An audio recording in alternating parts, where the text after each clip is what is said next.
अस्सलाम वालेकुम। मैं उम्मीद करती हूँ आप सब खैरियत से होंगे। आपके दुआओं से हम भी खैरियत से हैं। जहाँ भी रहें अपनों के साथ खुश रहें। आजकल वायरस बहुत चला हुआ है, तो आप ये यखनी घर में बनाएं तो आप सबको अच्छी लगेगी। हमने ये सबसे पहले पानी उबालने रखा हुआ है। 8 गिलास हमने पानी लिया है।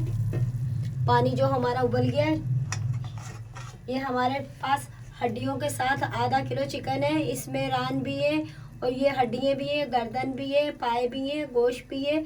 आप भी जब अपना गोश्त बोलनिस वोलनिस करवाते हैं कसाई से, और उसके पास जो हड्डियाँ होती है ना, आप वो ले लिया करें। ये देखिए मैंने वो हड्डियाँ उनसे ले ली थी। ये गर्दन भी है, ये गोश्त भी है, और कुछ ये जो बोलनिस गोश्त करवाया था ये उसकी भी हड्डी है। ये सारा मिक्स गोश्त आधा किलो है। तो आप इस तरह ले लिया करेंगे। इसकी यखनी घर में बहुत अच्छी बनती है। चावल में, दाल में यखनी आप तैयार करके रख सकते हैं। अभी उबाला दिलाएंगे इसका। जब तक उबाल आएगा फिर इसका गंद निकालेंगे। गोश्त में उबाल आ चुका है। ये देखें जितनी मैल है, इस तरह हम ये इस तरह करके हम पूरी मैल निकाल लेंगे। ये देखें सारी मैल निकाल ली गई। ये देखें पूरा अच्छे तरीके से हमारे यखनी का पानी साफ हो चुका है। अब हम डालेंगे अदरक, लहसुन और हल्दी लिए 2-2 इंच के पीस थे। मैंने छिलके नहीं उतारे। ये देखें ये छिलके हैं साथ, और ये हल्दी के भी साथ छिलके हैं, और ये लहसुन है। 2-2 इंच के तीनों चीज़ें हैं। तो छिलके से कुछ नहीं होता। आप भी छिलके समेत धो के अच्छी तरीके से डाला करें।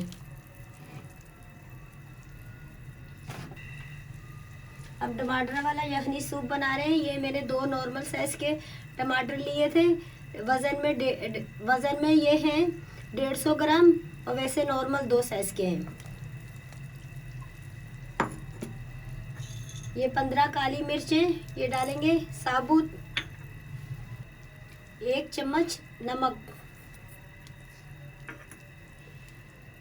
अब इसे हम रख देंगे 2 घंटे के लिए। ये हमने 8 गिलास पानी डाला है। आधे 4 गिलास पानी रह जाएगी तो जब हमारी यखनी तैयार हो जाएगी। नाजरीन 2 घंटे हो गए हमारे सूप को पकते हुए। ये देखें माशाल्लाह से बहुत प्यारा कलर आया है।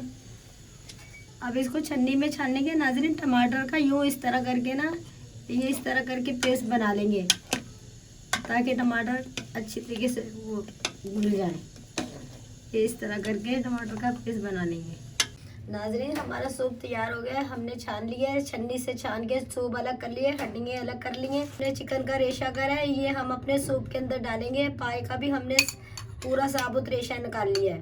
तो आप भी इसी तरह करिएगा, पूरा साबुत रेशा निकाल लीजिएगा, हड्डियों का, गर्दन का, सबका। ये देखिए कितना सारा रेशा निकला है गोश्त का। ये देख सकते हैं आप कितना रेशा है इसके अंदर। और ये जो हमने टांग डाली थी नाजरीन, देखें 2 घंटे के बाद भी ये टांग वैसे के वैसे साबुत है। इसके हमने रेशे नहीं करे, ये ऐसी साबुत रखेंगे। पकाते वक्त भी नहीं निकाले। ये अब हम अपने सूप के अंदर रखेंगे। दिखने में हमारा सूप अच्छा लगे, ऊपर से हम थोड़ी सी चुटकी भर काली मिर्चें कुटी भी डालेंगे।